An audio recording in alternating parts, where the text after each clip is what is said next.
এই পদ্ধতিতে ম্যাগি বানিয়ে একবার খেলে আগে যত রকম ভাবে ম্যাগি বানিয়েছেন সব রকম ভুলে গিয়ে এভাবেই কিন্তু বারবার ট্রাই করবেন, এতটাই টেস্টি হয়।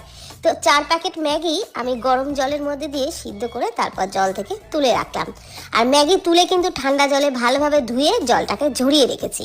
এখন কড়াইয়ে অল্প সাদা তেলের মধ্যে একটা ডিম ফাটিয়ে দিয়ে একটু লবণ দিয়ে ডিমের ভুজিয়া ভেজে তুলে নিলাম। তারপর ওই তেলের মধ্যেই দিয়ে দিলাম একটু রসুন কুচি আর কাঁচা লঙ্কা কুচি, একটু নেড়ে চেড়ে দিয়ে দিলাম বোনলেস চিকেন, একদম ছোটো ছোটো টুকরো করেই কেটে নিয়েছিলাম।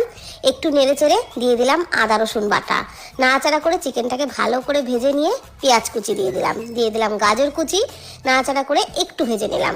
দিয়ে দিলাম পেঁয়াজ কলি আর ক্যাপসিকাম কুচি, অল্প লবণ দিয়ে সমস্ত সবজি নাড়াচাড়া করে বেশ ভালো করে ভেজে নিলাম।